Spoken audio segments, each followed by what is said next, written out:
It's been a while since I've done a weekly update. Partially because I've been lazy, but mostly it's just been run of the mill for the past month or two. So I really didn't see the point. I guess it does point out that we allow ourselves to get worked up by the latest shocking headline and the world's going to end and everything's going to go crazy, but it just stays the normal crazy.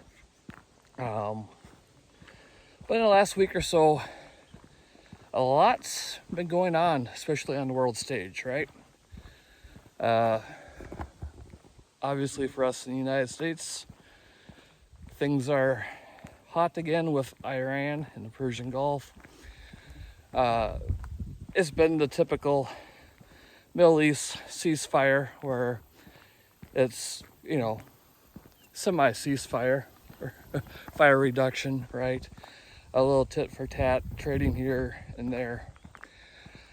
But that's all out the window now. And it's full on, and it's big time now. U.S. is running out of military targets, so it's strategic infrastructure from what I'm seeing. Bridges are being hit, that kind of stuff. And you're hearing different things that Iran's getting on the verge of collapse, and this is the swan song, death rows type stuff, and vice versa, right? The U.S. is just sinking their resources and burning through their missile inventory, and I think there's a little bit of both, as always. What's really interesting to me is how some of the other Arab states have had enough of Iran, and they're starting to fire back a little bit more. I think Kuwait has, United Arab Emirates, Saudi Arabia for sure. So, is it that they've had enough and they can't take it anymore? Or are they wise in saying, hey, I know how this is going to end. Now I don't have to be quite so conservative and hedging my bets, I can go all in. I don't know. I'm just a random guy walking down a country road gabbing to his cell phone. But those are the things I'm thinking through logically. So, what's the outcome of that? I don't know.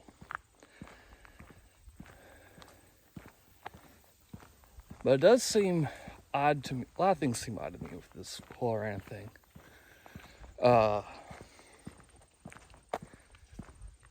All the trade that goes through the Persian Gulf, we keep hearing 20% of the oil and everything, but things still keep going pretty good. Biggest thing, it shows how, to me anyways, how the UN has zero teeth.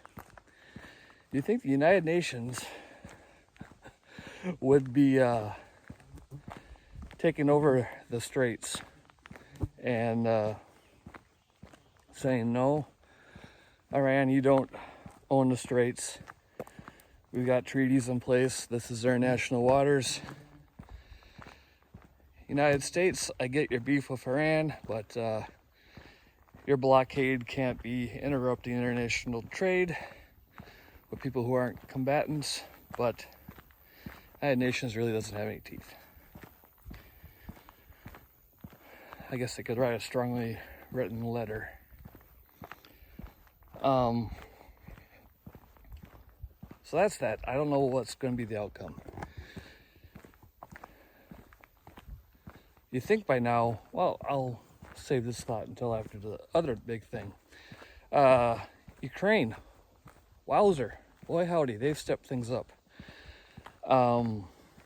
They're really nailing Russia, especially their shipping fleet. Not their navy.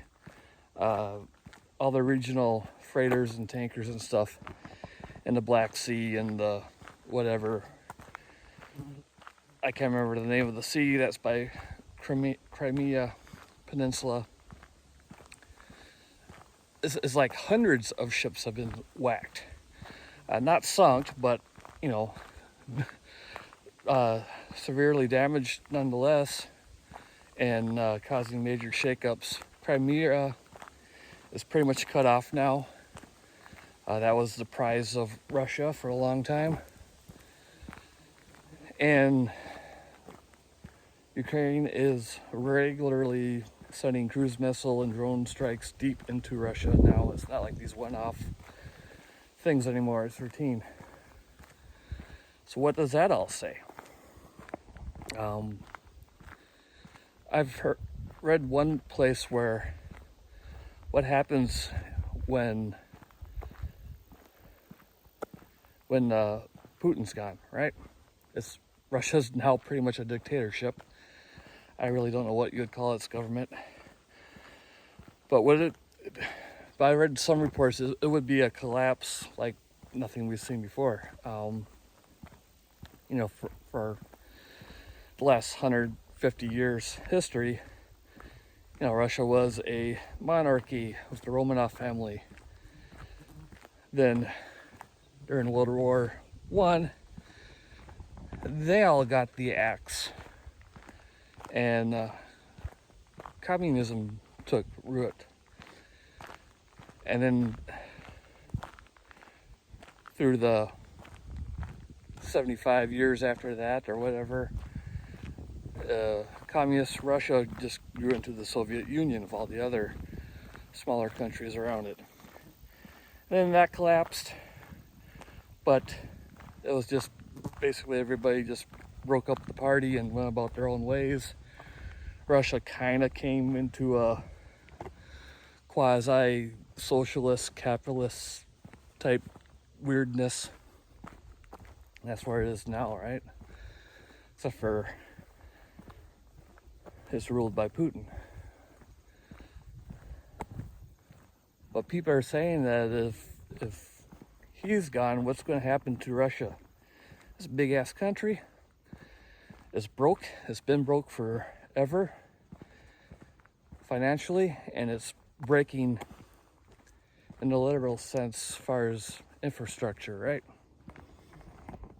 And there's no money to fix it. Is it going to turn into a big wasteland ruled by warlords here and there and everywhere? That could be interesting, especially when some of them will by default end up with nukes, right? What could that go to? You know, the thought just popped in my head. I can see some warlord having some nukes, doesn't know what to do with them, selling them to any shady character that wants to buy them so he can line his pockets and boost up his little part of the country. I don't know, it's kind of a Mad Max type scenario, but it could be. And what about the people? And this goes back to Iran. You think by now the Russian people and Iranian people would be doing more of an overthrow on their own, right? Just a few months before the U.S. stepped in it in Iran, their citizens were out in mass protesting. Where are they now? Where have they been? I don't know. It's just weirdness. So that internationally, I don't know how to react with that, right? It sounds like we're pretty much tapped out on our strategic oil reserves that supposedly have been keeping gas prices down. What's going to happen there? Or is the market just going to do the market thing and adjust and move things around like a self-healing mesh network? I don't know. So with all that, I can't get too worked up and and do anything more on my personal preps. Try to save money because things are going to get more expensive. Shop locally, like I've been saying before.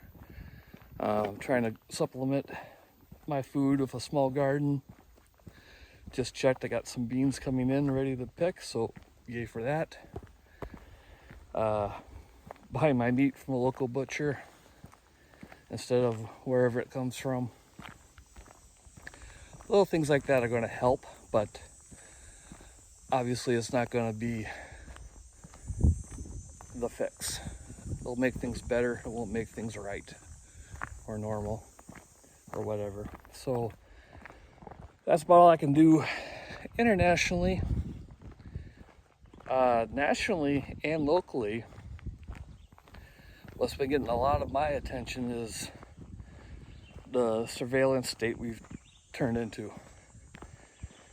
It's bad enough that, and I'm holding one, talking right into it right now, and you're watching this video on one, we allow our smart devices to just eavesdrop on us with all the AI apps that we've had for decades now, with iPhones and Amazon smart speakers and all that kind of stuff, and our laptops, etc., etc. Even our TVs are constantly scanning us and taking pictures of us and recording us and all that stuff. And we do it, I've done it myself, where I've bought some smart devices like light bulbs and thermostats and stuff like that to automate my house. So yeah, all that data is going over the Wi-Fi into the internet, so it's out there. Somebody can know exactly when I'm home and when I'm not, because the sensors in my house are adjusting the thermostat for me, or turning lights on and off for me. And I don't know where I feel about that. Then, I've got the Ring cameras and Ring security system, which I thought was fantastic. Cheap. Convenient. I can check the back deck and front steps from my phone anywhere in the world through the internet, but so can anybody else, right? And then we get to the flock cameras that are coming out now. I kind of wrote that off of, yeah, whatever, it's a license plate reader. But it turns out they're more intrusive than that, and they're just popping up everywhere. I live out in the woods, and they're popping up in my county. In the last month, the number of them have more than doubled. And I got a feeling that it's just getting warmed up. Some people will say, I don't care, I'm not doing anything wrong, I got nothing to hide. And I get that. I'm right there with you. But with that, I don't think anybody really needs to know my daily driving habits.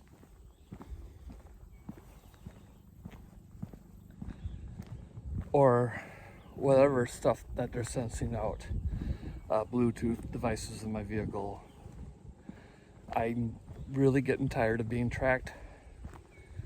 And granted, right now, it's not a big deal.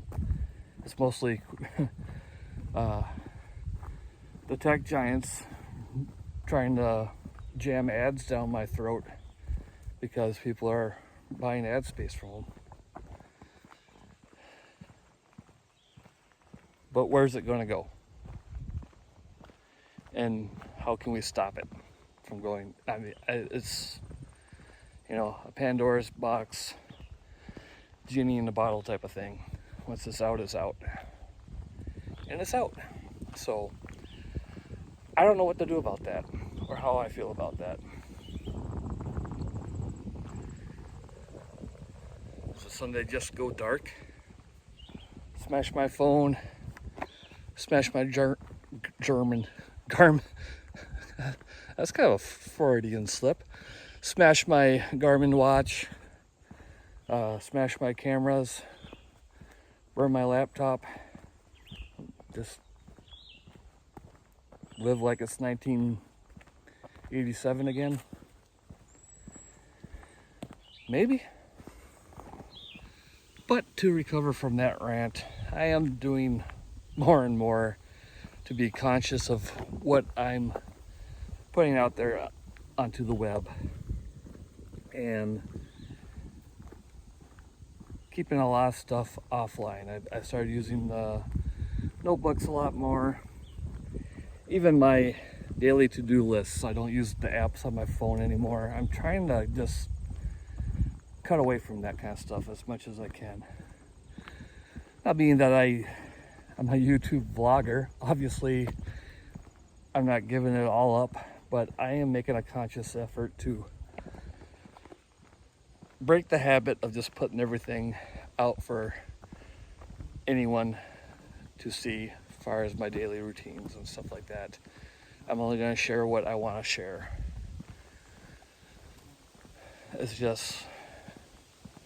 I just don't like where it's going, and that's the only thing I can do. I don't know. I wonder, you're seeing more and more of the flock cameras getting cut down and stuff like that. There's getting to be more and more pushback.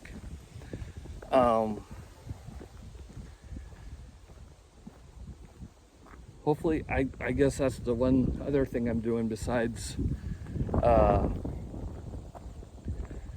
trying to better control my online presence, is also voicing publicly my opinions on this kind of stuff.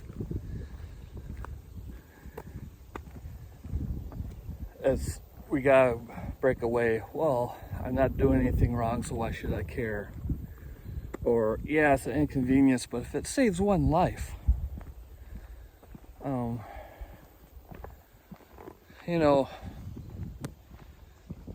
trading liberty for security, you get done. We gotta come to that realization. So I'm gonna just start having more honest conversations with people on that. Not try to educate anybody or argue with people with a different opinion, but just have honest discussions.